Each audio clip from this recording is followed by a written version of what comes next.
I'd like to start by welcoming the many friends that we see here this evening. Also, family members, many of whom have come from the East Coast, the West Coast, and points in between.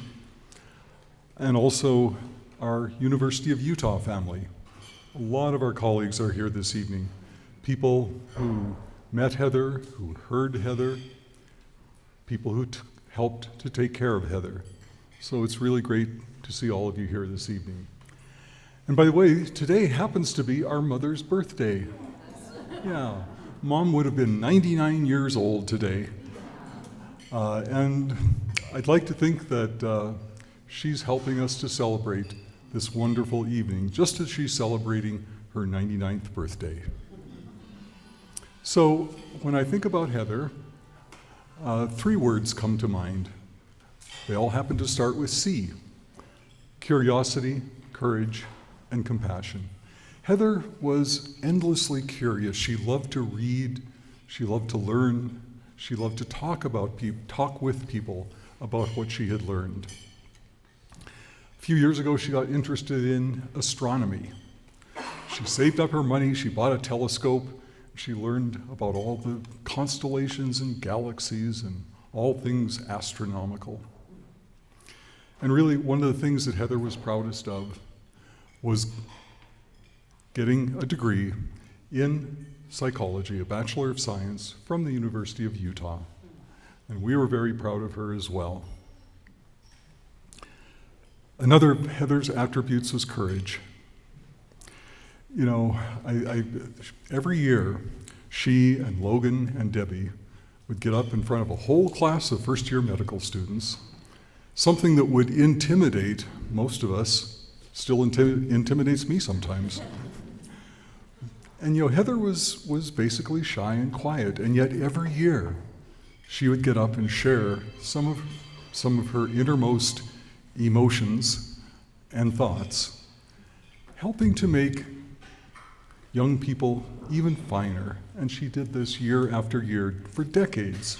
So thousands of our students got to benefit from Heather's experiences and wisdom.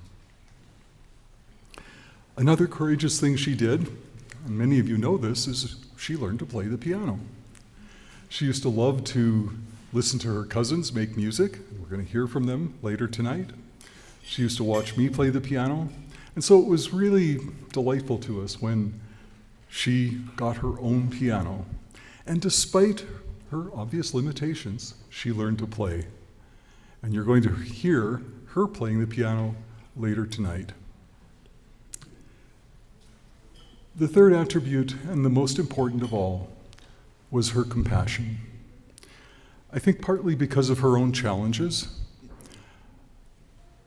she really understood the challenges of other people. She understood even the failings of her fellow humans, and she never judged. I never heard Heather put anyone else down to build herself up. Another source of that compassion is her mother. Debbie is the kindest, most compassionate person I've ever known. And I know, and I can't look at her right now. I know many of you would agree with me. And she radiated, she transmitted that compassion to Heather and to Logan, and really to everyone that she's ever known. So Heather, just like her mother, was kind and sweet and generous. She really did make a difference. And so this evening, we can all celebrate the positive difference that Heather made in all of our lives and in the lives, literally, of thousands of other people. What an accomplishment. What a life. So one of the real heroes in Heather's story was Debbie's younger sister, Shelley. Shelley, along with other family members, Jim and Kathy, came out during Heather's illness, helped out. Shelley came out several times from Los Angeles. The help she gave was just incredible. Many long nights, but always with a wonderful attitude. Shelley gave a lot in these last few months, but in talking with her, I know that she feels she received even more. So Shelley, come up and talk with us.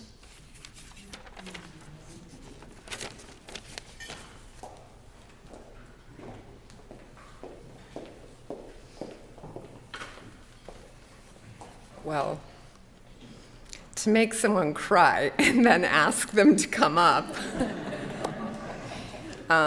Well, I have to say that I'm standing here because of Heather's courage.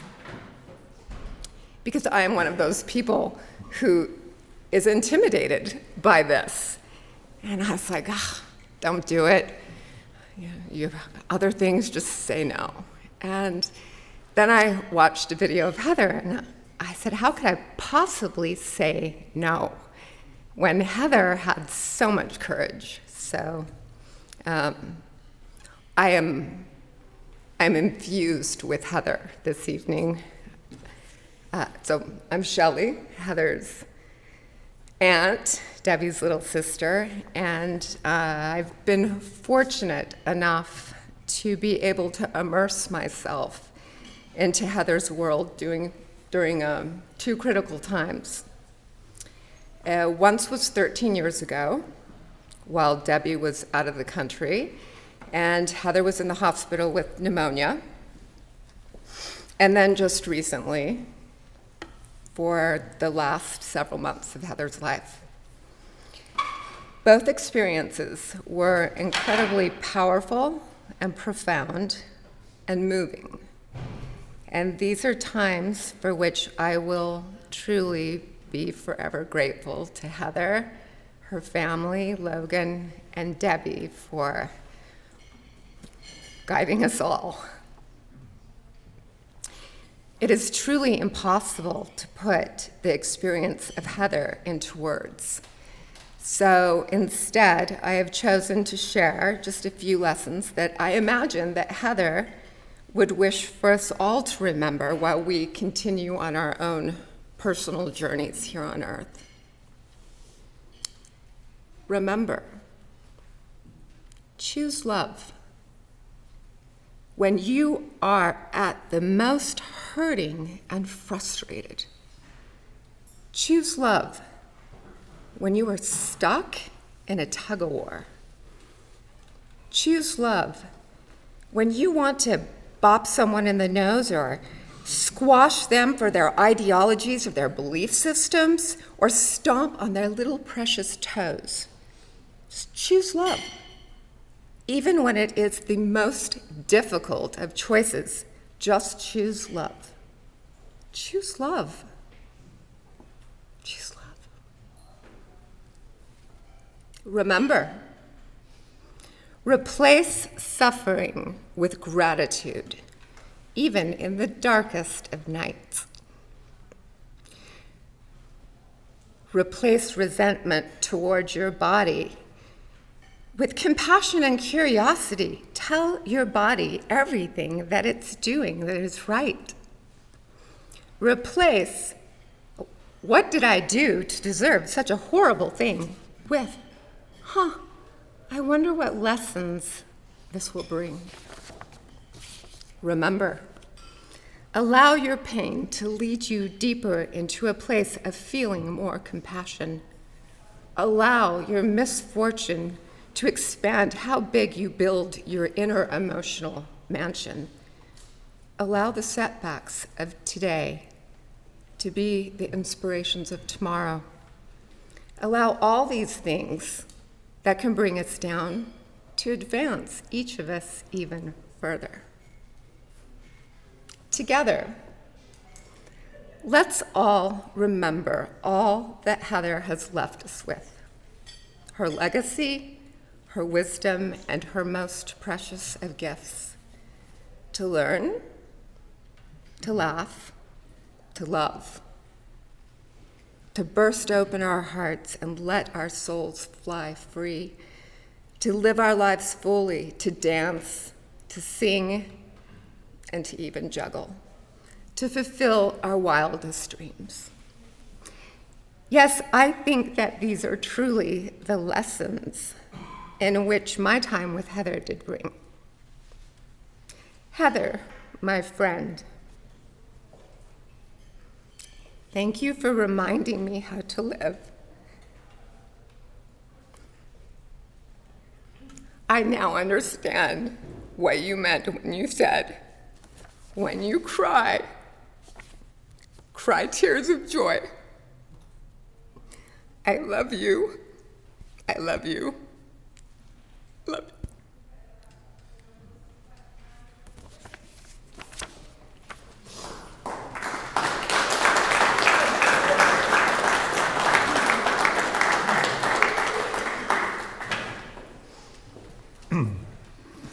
Oh, thank you so much, Shelley. That was just beautiful. So now we're going to hear from more of Shelley's family. Two of her sons, Ethan and Leo Lawrence, will perform actually the very first song Heather learned to play on the piano, Hallelujah by Leonard Cohen.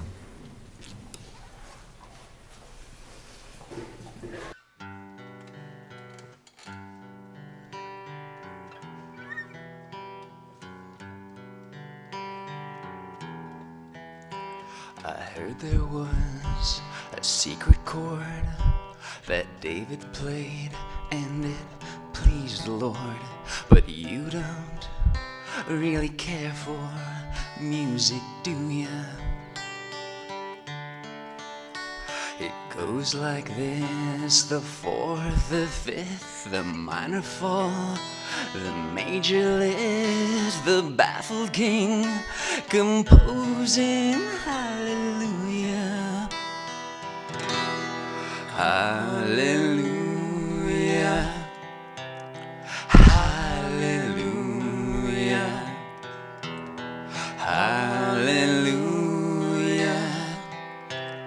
hallelujah.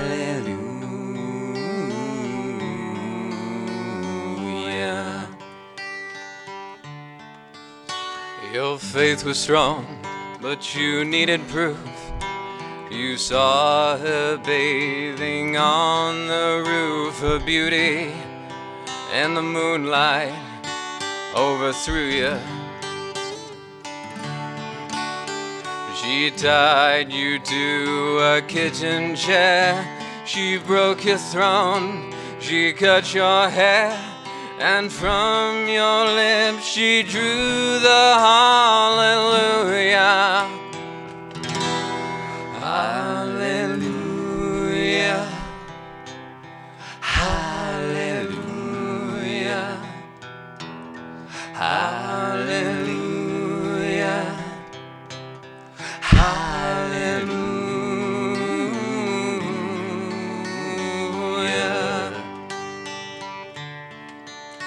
Well, maybe there's a God above.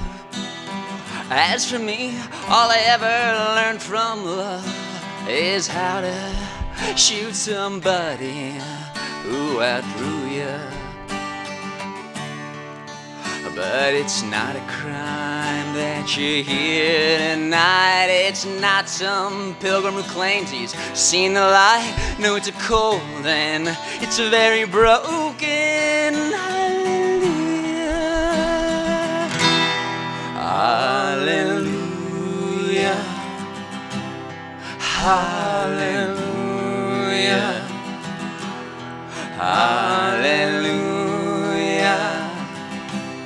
hallelujah.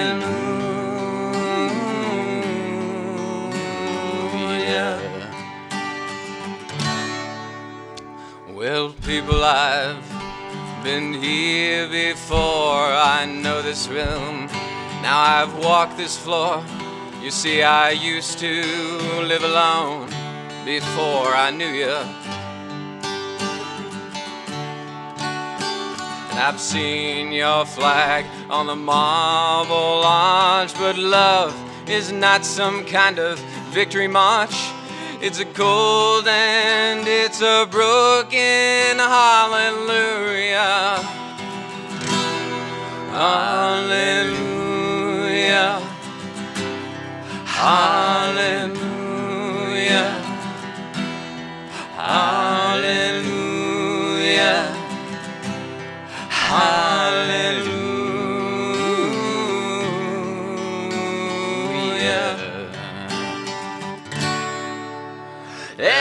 time you let me know what's really going on below. But now you never show it to me, do ya?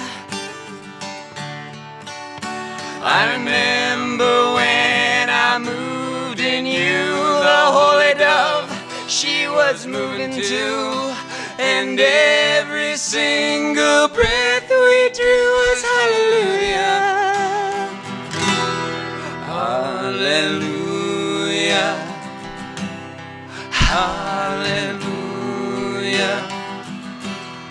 Hallelujah. Hallelujah.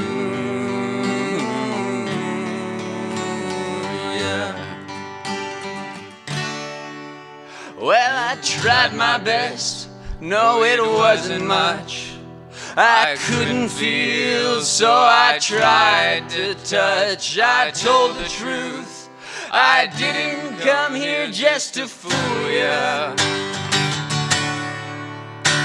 And even though it all went wrong, I'll stand right here for the Lord, a song with nothing on my tongue but hallelujah. Hallelujah. Hallelujah. Hallelujah.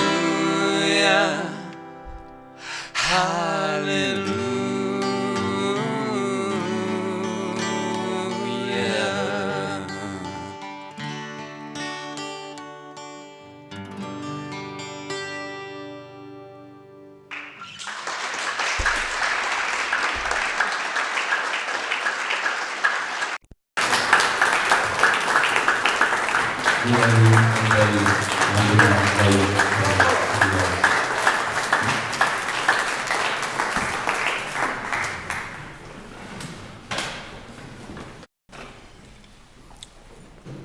Oh, thanks so much, you guys. That was just beautiful. I saw a few tears out there. I think there's a little extra joy in heaven tonight. So, as I mentioned, Heather has made an enormous impact on the lives of literally thousands of our medical students. And we're very pleased this evening to have the presidents of our third and fourth year medical student classes with us. We'll hear first from Stephen Ward, president of the third year class of University of Utah medical students. Stephen?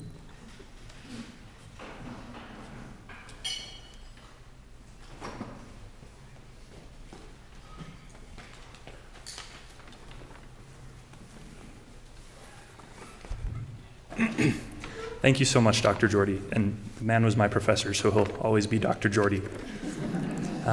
I'm so grateful to the Jordy and Madsen family for allowing me to come and share a little bit with you all tonight. As was mentioned, my name is Stephen Ward. I'm a third-year medical student here at the University of Utah. And as was said, just like thousands of other medical students, I will be a better doctor because Heather Madsen was a part of my education here at the university. And I'd just like to tell you a little bit about what I learned 2 years ago from her and her brother Logan and her mom Debbie. One of the teaching modalities that we have here at the university is called patient presentations, and they are exactly what they sound like. After we've learned about a condition or a disease in class in the standard lecture format with a professor and a PowerPoint and so forth, we have someone who actually lives with the disease. One or two people come in and talk to us and tell us about it for a couple of hours. And our class always looks forward to these. They were one of the biggest things we lost with COVID. We would always talk about how much we miss the patient presentations because they add such a beautiful human side to medicine. It's been 2 years and we still talk about a lot of the patient presentations that we received sometimes. Our very first patient presentation was from Heather and Logan. And it, I think, left one of the largest impressions on me and my classmates. They came not so much to teach us about Miller syndrome, but to help us understand what it is like to be a person who lives with Miller syndrome and all the other quirks and adaptations and difficulties and parts of life that come with that. Right off the bat, as was already mentioned, the first thing that I noticed about Heather was that she was brave. It takes a lot of courage to sit in front of 125 strangers who are all wearing imposing white medical coats and staring at you intently for 2 hours. And it takes even more courage to get up in front of a group like that and talk about deeply personal things. To talk not just about hardships and frustrations, but also about dreams and accomplishments and milestones. I remember Heather read us some of her poetry and her prose. Logan showed us some of his art. It was a beautiful experience, and it takes a special kind of emotional courage to share those kinds of things in the name of educating a group of complete strangers. We as medical students are so grateful for that.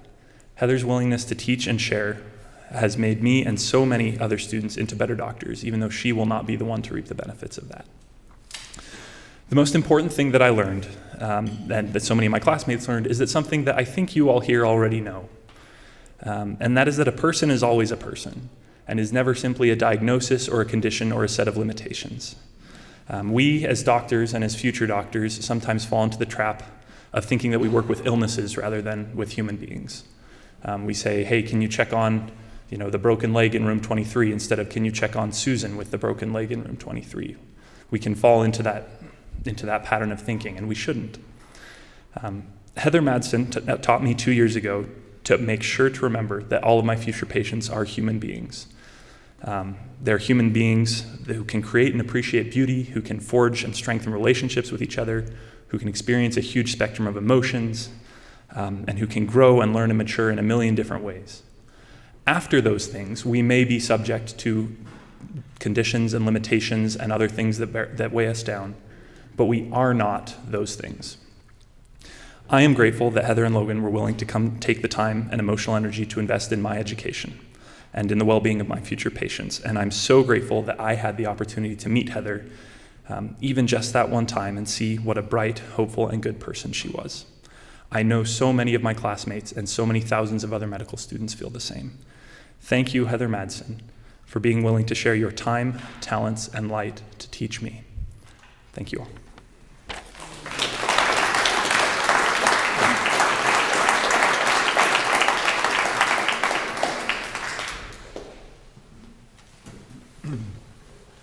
Well, thanks so much, Stephen. That meant so very much to us. And now we'll hear from the president of the fourth year medical school class, Gina Allen.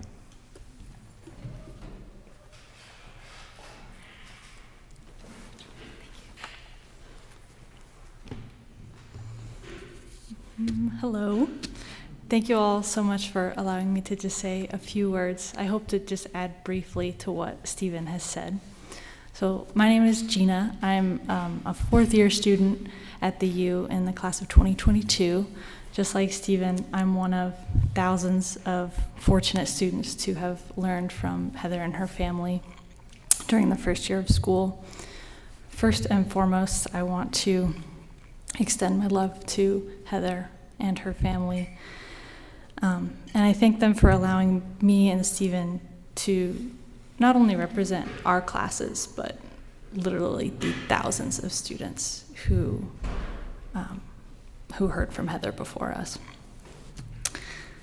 The last time I spoke at a celebration of life, it was my brother's, and his memorial tree is just a couple hundred feet that way by the Red Butte Pond. And I can't think of a sweeter, kinder, wiser person to share this space with him. And she's going to teach him a thing or two, I'm sure, and I hope. As a small child, Heather was featured in the Journal of Pediatrics. As a toddler, she was already teaching medical professionals. And she and her family were some of the first to get whole genome sequencing once it became more affordable. That led to the identification of the genetic basis for Miller syndrome. Wow, that's incredible. But her real influence on the medical community, it didn't come from a journal article. It didn't come from a gene being sequenced. It came from her. It came from speaking to student doctors throughout her life. She spoke to students for, over 25 years? 25 years? Shouldn't that earn her like an honorary doctorate or like professorship or something? Can we get that going? She deserves it more than we do. I don't have to tell you that she had an extraordinary way with words, much better than me, so I'm just gonna say what she said. She taught us to see beyond the physical, beyond the data. She said, "A patient is like a prism. Once you examine it, you will discover a spectrum of light representing the unique essence of that person." She impressed upon us that we must know what drives a patient. We must know what they care about, what they need, what struggles they have. And I know that my classmates and I took those words seriously because I see myself and I see my classmates listening. We listen to the person sitting in front of us and we ask them about themselves. And we do that because Heather told us to. She showed us that there's so much more behind every person, and she let us in and allowed us to see her beautiful prism. And I thank her for that. And I'm confident that that wisdom and that perspective will carry on in the physicians that she helped teach. And it certainly carries on in her family. So on behalf of the School of Medicine class of 2022 and all the classes that have benefited from Heather's teaching, thank you, Heather. And thank you to the Jordy Madsen family so much.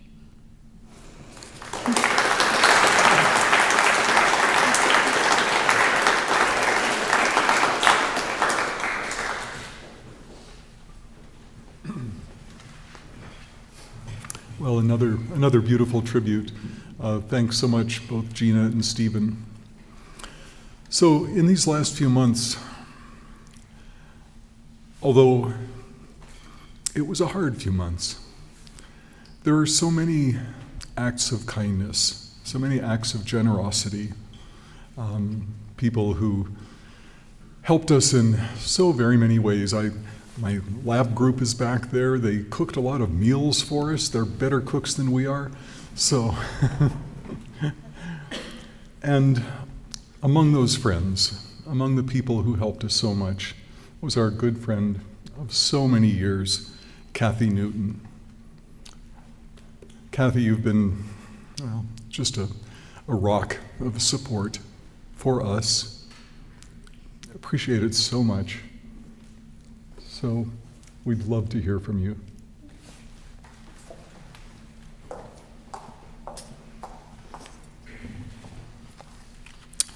Debbie and Logan, thank you for this sweet opportunity. A love letter to my friend Heather. Dear Heather, you are unique and extraordinary. A syndrome that has only 30 documented cases, plus a rare lung disease, plus autism, the trifecta of unique and extraordinary. Miller syndrome that defined your body from your head to your toes did not define you or your life. Neither did your lung disease or your autism. What is truly unique and extraordinary about you are not these challenges, but how you daily chose to reject bitterness and anger, or even asking why me, for a life of purpose, joy, and love. A life of purpose. You attained your college degree against great odds, physically getting yourself to campus, hearing and visual impairments, and your autism made college difficult. But you were determined and you earned your Bachelor of Science degree in psychology. Bravo, Heather.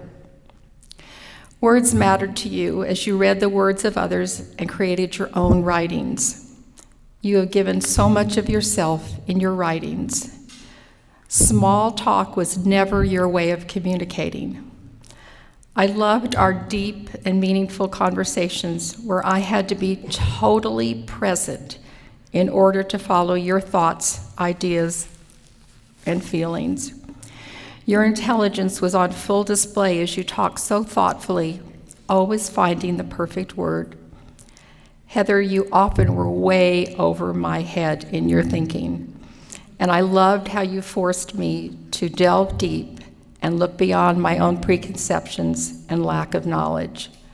My brain was frequently tired after we talked.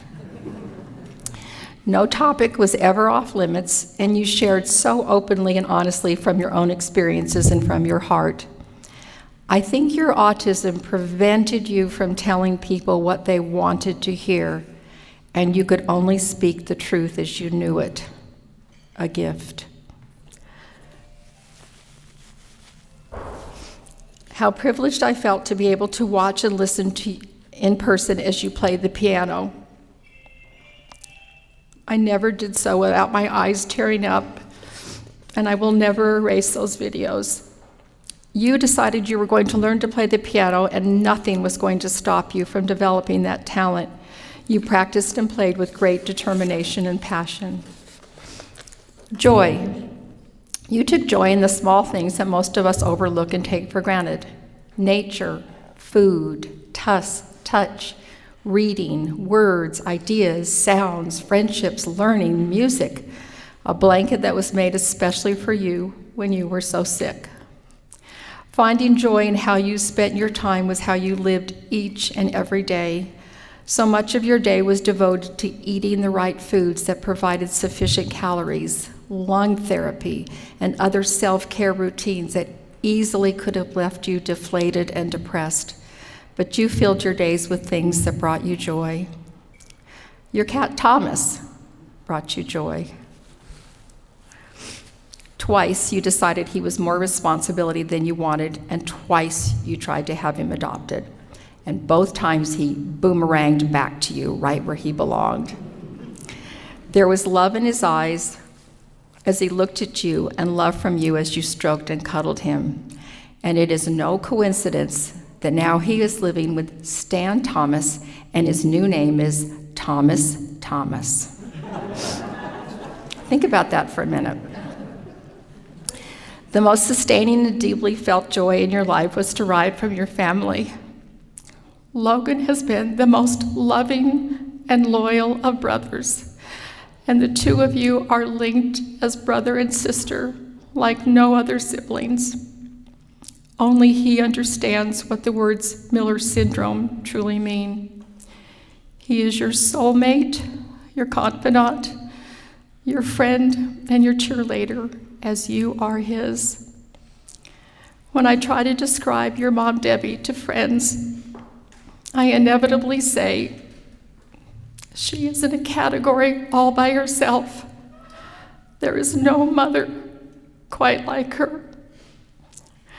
The words unselfish, loving, devoted, strong, unflappable, untiring, determined, resilient, and so many more somehow fall short. She learned from the day you were born to be your fiercest advocate, always putting your needs and wants ahead of hers. Anything is possible is her motto, and optimism and positivity is her default attitude. Together with Lynn, your mom has given you and Logan a family of love, safety, acceptance, and opportunities. Love. Heather, the guiding star you followed your whole life was love. Feeling love, creating love, expressing love, sharing love. When you smiled, you radiated love. You gave love unconditionally and accepted people right where they were in their lives. You wanted others to learn from you, and so you shared your experiences and feelings with raw honesty and openness. Your mom's book, 8 Fingers and 8 Toes, Accepting Life's Challenges, is filled with your writings and perspectives on how you accepted and overcame the challenges you faced. That book came from a place of love for others who were facing their own challenges and a desire to help them navigate their paths. Public speaking took you way outside of your comfort zone. But each year you, Logan, and your mom shared your story with Lynn's first-year medical students, hoping to make them more compassionate doctors, and obviously that you succeeded. That same love motivated you to speak on autism in Logan's movie, Logan Syndrome, and in any other venue that you felt could make a difference. Heather, you, Logan, and your mom have inspired me for 35 years with your acceptance, courage, patience, and endurance. One of my daughters described you as a fierce warrior. You are a woman of great purpose, joy, and love who touched everyone fortunate to cross your path. Tonight we celebrate your most unique and extraordinary life. Your legacy will be how you have changed each of us to live lives of greater purpose, joy, and love. As we pulled in tonight, and this car may belong to one of you, there was a car with a license plate that said just the words "today." And I interpret that to mean that that's Heather telling all of us that we have to start today to live more the life that she lived. I love you, Heather, and I know I will see you again. Kathy.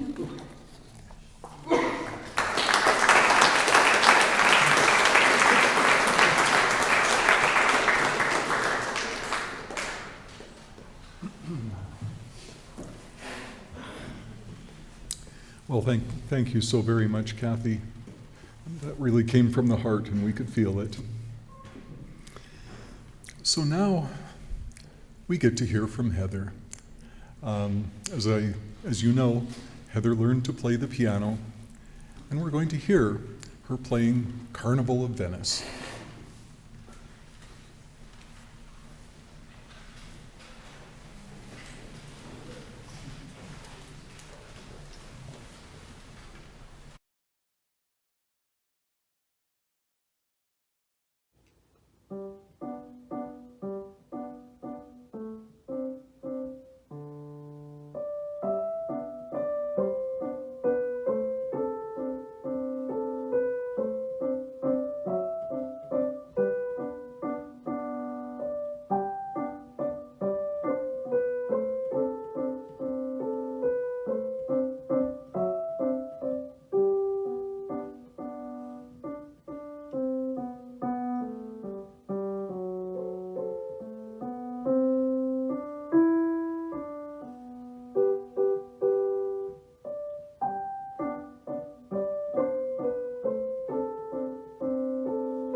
Well, thank you, Heather. So finally, we'll hear from Heather's mother, Debbie.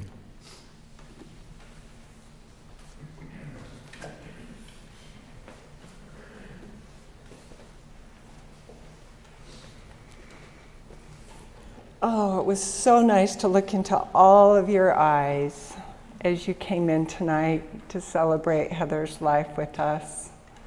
And what a life to celebrate. And this is a celebration of her life. I very carefully approached the subject with Heather because I've always wanted to respect Heather and Logan as individuals who can make decisions for themselves and have input in what happens to them and in their lives. And I wasn't sure about this topic, but I wanted to find out if Heather wanted to be part of planning her celebration of life. And she just looked at me and she said, "I don't want to help plan a party I'm not going to be here for." And that was so Heather. She knew exactly what she wanted to do and what she didn't want to do. And I could stand up here all night long, and what I would want to do more than anything else would be to share Heather's essence with you.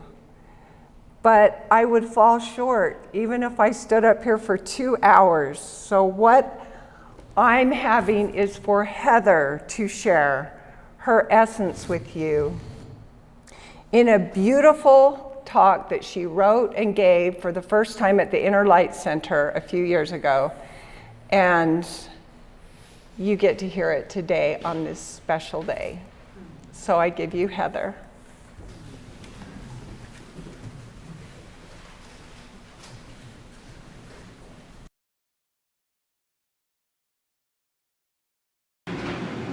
Hi, I am Heather Madsen. Today's theme is Seeing Beyond Appearances. Is what you see, what you get. Today, I am going to take you on a journey with someone who never forgets who she is. We'll be sharing a state of being that gives us the ability to see beyond appearances. Let me tell you a little bit about myself. At times, I feel like I am having a love affair with life. I am fascinated with all the beauty and expression life has to offer. I see the intimate details of life that tickle my soul and make me feel alive. Something as ordinary as watching water falling from the faucet gives me joy, and because joy is connected to love, I feel love. I live for these moments. This beauty comes from perspective. The more perspectives I have, the more beauty I see. No amount of life's struggle can ever touch these moments or take them away from me. All I feel is love. Being in this state is how I see beyond the illusion of my challenges. I think that my challenges are amplifiers of, no, not amplifiers, instigators for love. Like beholding the infinite sparkle and reflection of innumerable tiny diamonds in the palm of your hands. Love brings in as many perspectives. For me, perspectives bring beauty. Beauty brings joy. Joy brings love. Love eases my challenges. Is what you see what you get? The differences you see when you look at me are caused by Miller syndrome, which affects bone and muscle formation. Miller's affects my forearms, hands and face, and also my shoulders, feet, ears, my hearing, and a few organs here and there. And yes, it's rare. About 30 people in the world, rare. Is what you see what you get? Aside from my obvious physical appearance, I also have challenges you can't see. I have a rare lung disease, autism, ADD, esophageal spasm, and a diminished sense of smell, to name a few. These challenges will be lifelong, daily, and some minute by minute. We are not our bodies, personalities, or our lives. Our lives are merely an expression of who we think we are. When we see beyond these appearances, we are incapable of not loving ourselves, everyone, and everything. Seeing beyond appearances means gaining perspective. Gaining multiple perspectives, like looking upon so many sparkles of those innumerable tiny diamonds, gives one space to look for broader meanings of what one is seeing. It invites an opening for beauty, joy, love. Gaining multiple perspectives is a choice. Diamond is one of the hardest substances known to man. and sometimes, so too, is making that choice. Like most of us, I also dance with the hardness of diamond. I like to think they are short dances, but some are not. Some of my challenges are esophageal spasms. They can last up to 2 hours. Putting on my hearing aid, I have cupped ears. Reaching for things, I have short arms. Clearing my lungs and lung therapy. This is a daily task and takes over an hour. The challenges of autism, which includes understanding what people are saying, staying on task, overwhelm, and overstimulation, all to name a few. When challenges in my life present themselves, I have a natural automatic reaction, as most of us do. Fatigue, fear, concern, anxiety, sadness, disappointment, anger, frustration, and so forth.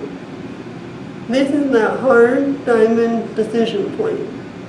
To make a choice, whether to give in to the automatic reaction or to invite perspective, joy, love, to gain multiple perspectives. I choose the latter.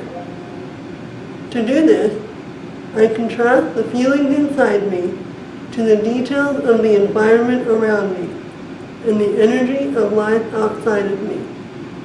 The pencil, for instance, the pencil, sunbeams, ceiling panels, traffic noise, clouds, stars, the beam down the center of the ceiling, arrangement of chairs, space between objects. I see how the details fit together to create different kinds of patterns. Within the multiple patterns, I gain multiple perspectives. Multiple perspectives create space. In the space, I sense the essence of every detailed existence. Taken together, there is so much more around me that my challenge pales in comparison. These perspectives bring beauty. Beauty brings joy, and joy brings love. Love is in every moment, every breath, every thought, every vision, every sound. Love is everything. Is what you see what you get? I choose to look beyond the discordance in life, to find what resonates with my vibrational being. This energy is who I am. I always know who I am. I know I am bigger than my challenges. This knowing helps lift me up when I am struggling. My perception and perspectives, along with my actions, are guided by this energy radiating within me. When everything inside me and everything in my environment, food, clothes, sound, and sights, resonate together to a perfect pitch, this is the unity I am. This is me. Thank you. Well, that was wonderful. We are going to have an open mic so that we'll pass the microphone around so that people can share their thoughts, their memories. But I thought before we do that, maybe we should have a moment or two of silence so that we can all think about Heather, remember Heather, commemorate her in each in our own way. So, please.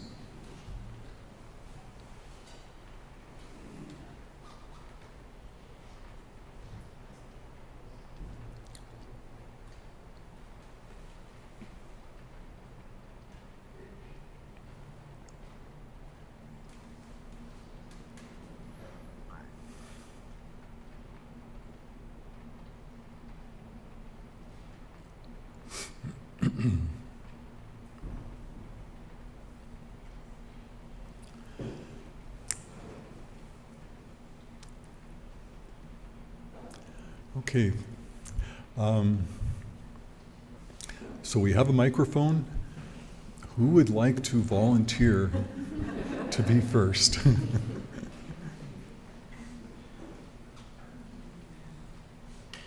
Desi? Okay.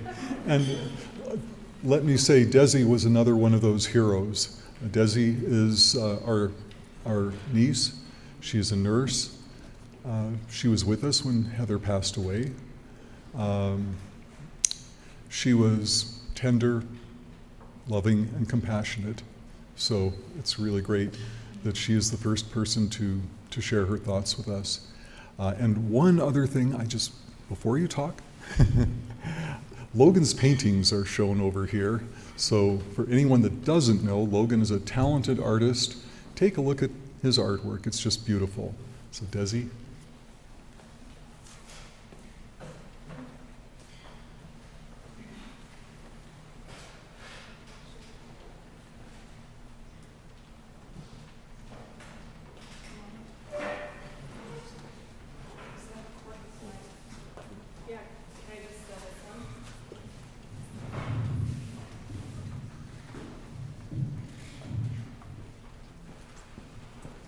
At least I'll be at the comfort of my own table. So there's a lot I can say about Heather, and it's going to be really hard to get through this without crying.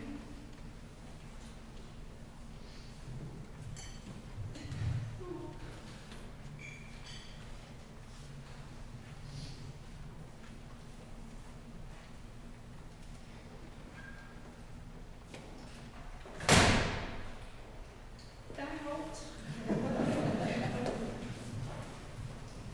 I grew up with Heather and Logan by my side.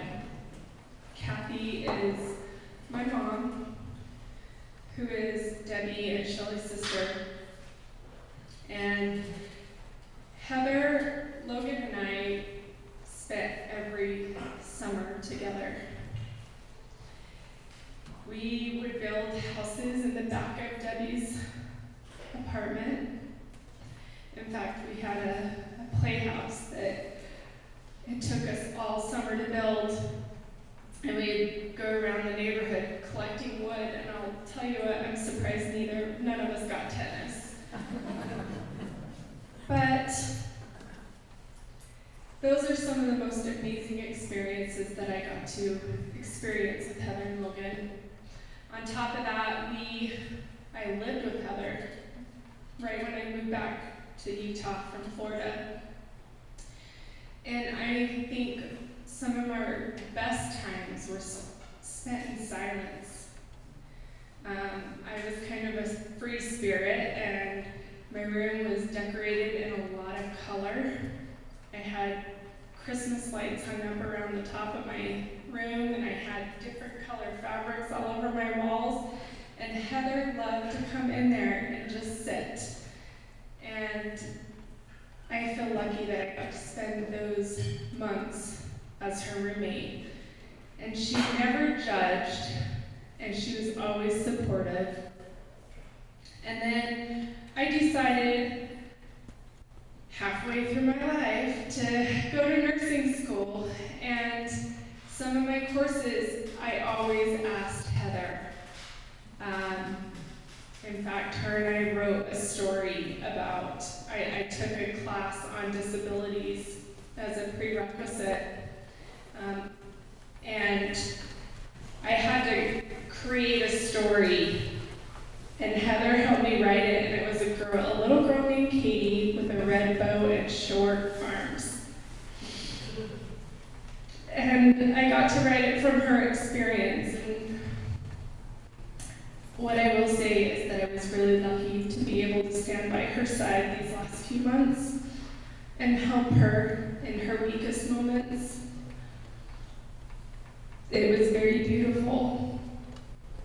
And I know that she would love it here tonight, and that she wishes she was here. She is here, but she loved gathering with her family. It was one of her favorite things, and she would not miss it. And so I'm just lucky to be here tonight. and celebrate her life with all of you. Who's next? I'm Steve Corey, and I'm Heather's best friend. Of course, you all are also. I worked for the Department of Workforce Services in the last 10 years of my career as an employment counselor.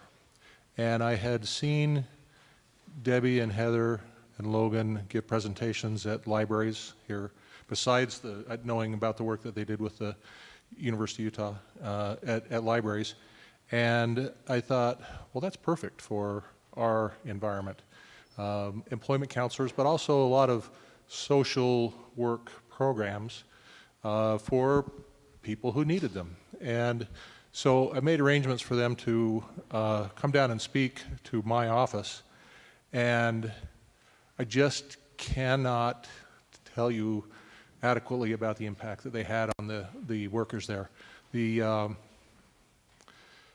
that environment, it's all about, or it can be all about, crossing the T's and dotting the I's and making sure that, because they're all governmental programs and they're all funded and you have to get them all right or you lose funding. And it's very easy to get caught up in that. And I thought, that's the wrong thing to be thinking about on a day-to-day basis. So in came that trio, and they just slew everybody. One thing we realized really quickly was we didn't put out anywhere near enough Kleenex because they spoke right to the heart of what all of those people, what led them into careers, into low-paying careers of trying to help people. And they came in, the three of them, immediately and had a huge impact on them. So I just wanted to paint that picture of another facet of people that they had a tremendous impact on. One personal thing, I remember one time I got a call from Heather. I thought, well, this is kind of odd, Heather calling me, that's great, but and she said, well, we should have dinner, and we need to visit.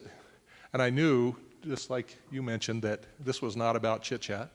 And so I took her some dinner, went out to her apartment, and with no real expectations, but honestly, 4 hours later, I said, I think you need to get some sleep, and I know I do, but it was just the best experience, and I'll cherish that memory of just sitting and visiting with Heather as long as I can remember.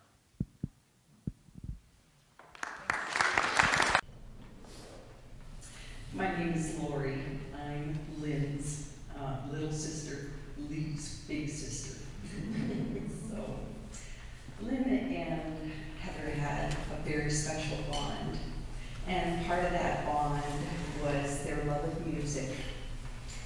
And some of my fondest memories of when we would come to visit Debbie and Lynn, come from Montana to visit Debbie and Lynn, after dinner, we would convince Lynn to go and play the piano for us. And Heather would sit, and I would watch Heather watching Lynn, because she would watch his hands move, and you could just tell she loved it. She just loved it. So when Heather learned how to play the piano, which was an amazing accomplishment, as you saw, just amazing, I was so thrilled for her. I cried because I knew how much it meant to her, and it gave her so much joy, just so much joy. I just know that Heather would be is so happy tonight to know that 9 of the songs as the background music on the video, Lynn is playing the piano for her to honor her, share his love with her. So Heather, play on, sweetheart, play to your heart's delight.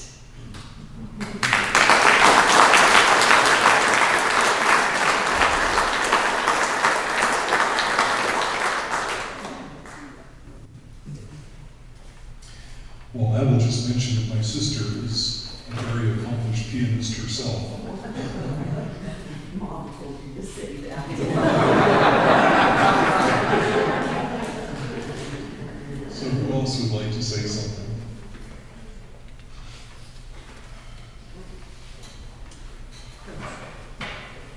My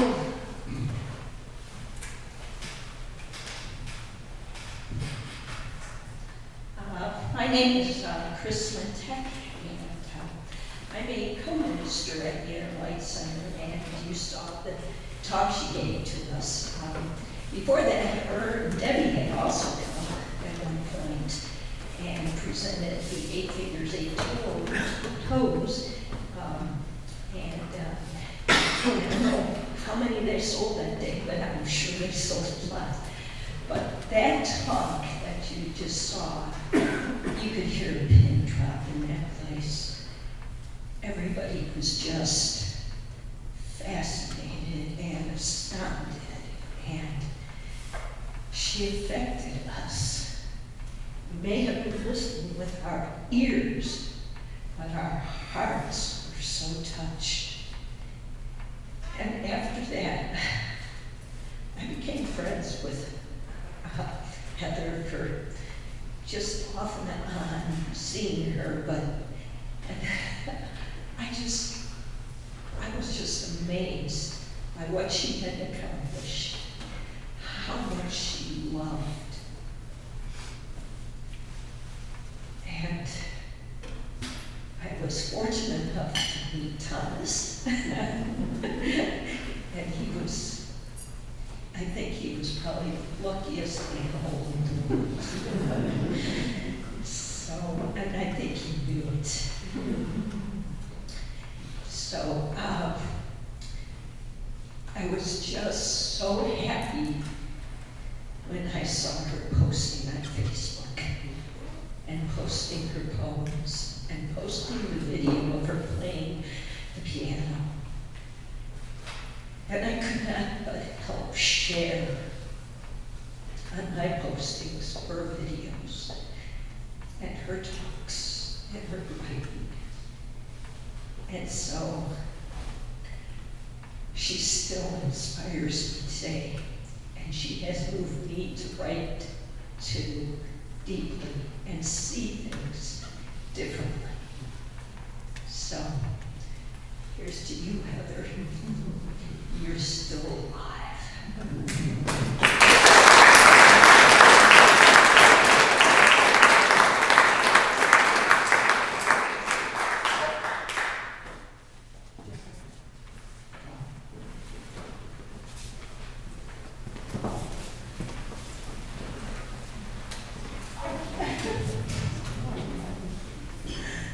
My name is Jessica Munson, and I grew up with Logan and Heather and Desi a lot. I dated Logan for the majority of our high school life. I was even younger. But Heather was like a bigger sister to me than I never had. Debbie was my second mom, sometimes my first time mom, because I trusted her more than my own mom.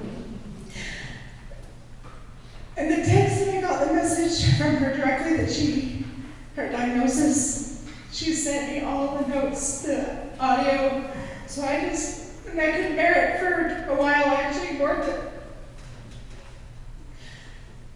And I didn't know how to grasp it. I've faced turbulence in my family. I have 2 cousins with cystic fibrosis that both passed from that disease, from pneumonia that took them. So I've seen it early on in my own life, what these kind of diagnoses come from. So after about a couple weeks, because I was slow at work, I work from home, I'm gonna jump into it, and I completely ignored my job the entire time, and I just dove right in like Heather would have done. There's a reason why she sent it to me, and I still don't understand to this day, but she wanted me to hear it straight from her in an electronic way. Because the only connection we had in the last couple of years is through Facebook.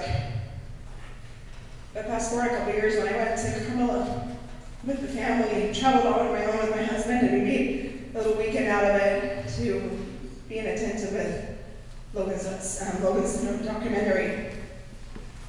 I had just found out I was expecting, and I didn't want to take their joy and excitement, but I wanted to make sure that Heather knew, because she's my big sister. Her eyes lit up when I told her that I was just found out I was expecting.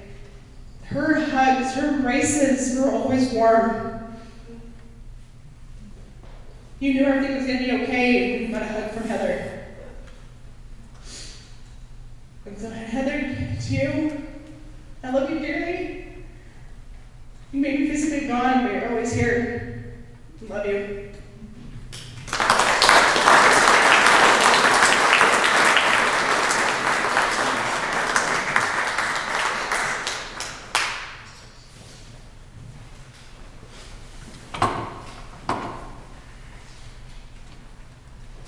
Anybody else?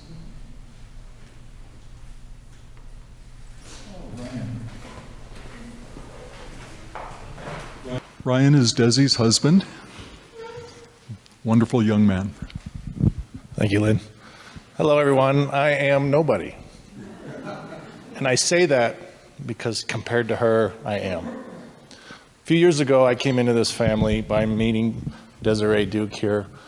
I met this beautiful young woman after I'm retired Air Force, but at the time, I had decided to come back, put my brakes on my career, and be close to home.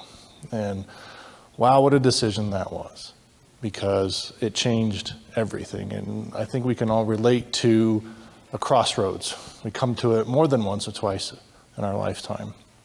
So for me, one of the first things I was drawn to Desiree ended up drawing me into this entire family. And I think I can see some head shaking when I say this.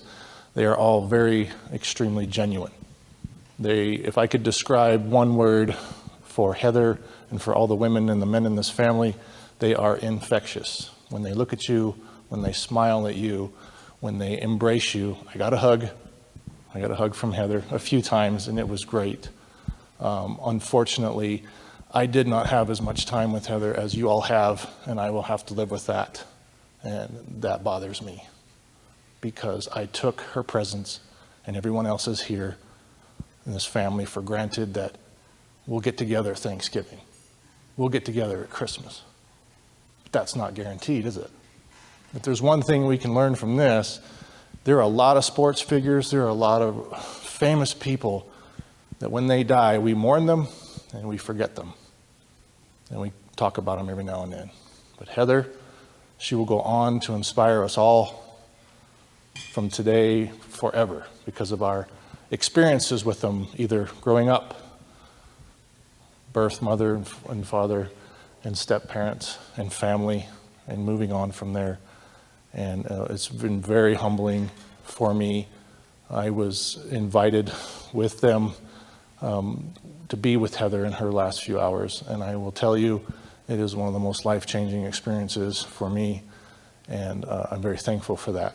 And as I said, this family is amazing all around, genuine people, and I thank everyone for that. And I don't see everyone having a toast. I would like to do a toast to Heather and everyone, but I don't see everyone with a glass. But we can do the handheld thing, but thank you, Debbie, Lynn, for all of this, and definitely Logan and the rest of the family. I appreciate it, and we're all thankful for the lessons we learned from this family. And anybody else?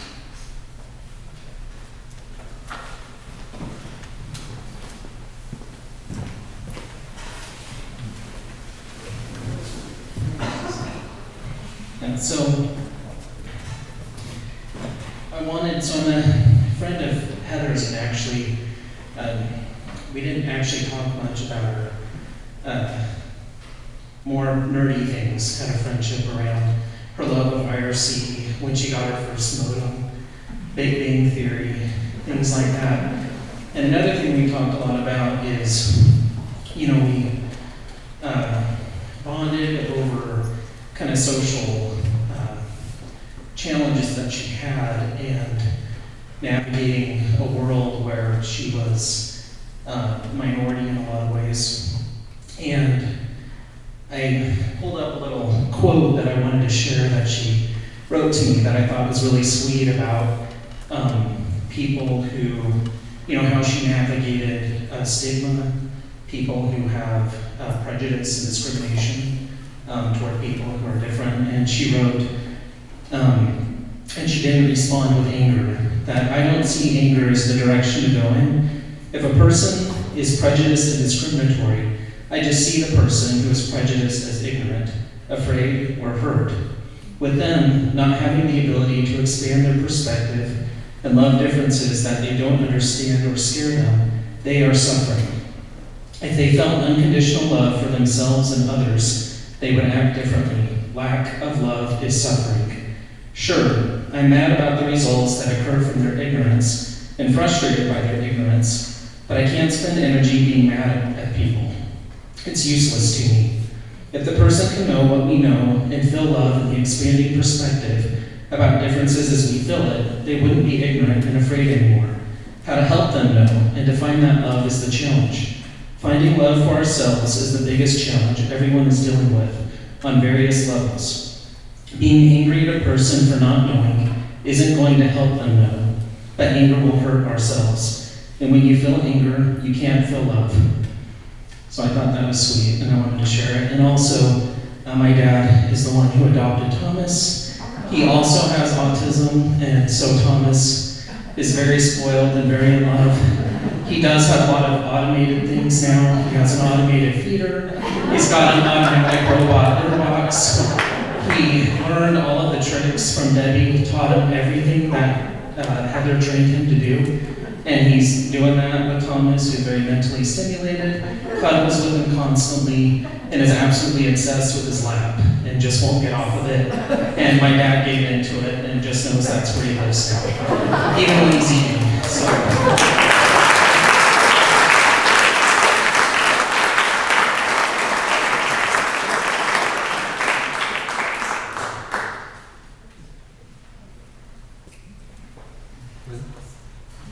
Twice.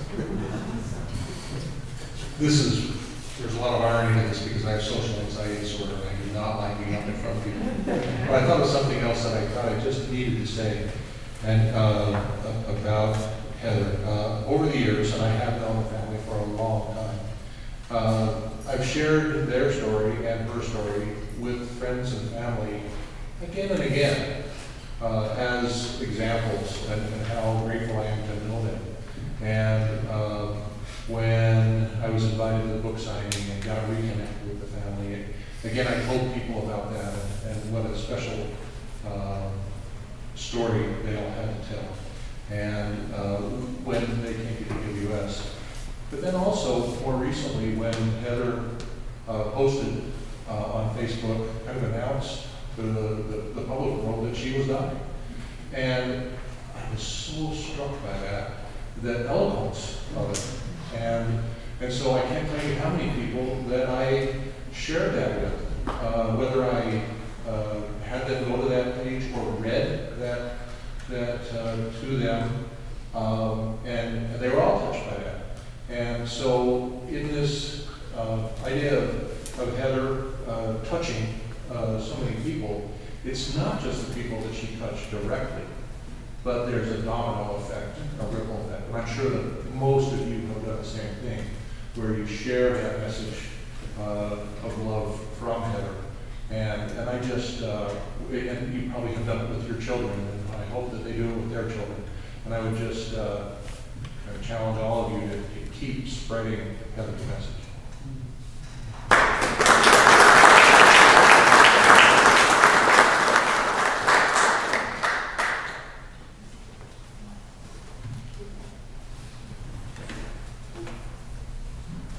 Well, I'd like to thank everyone for coming, for being with us, remembering Heather with us.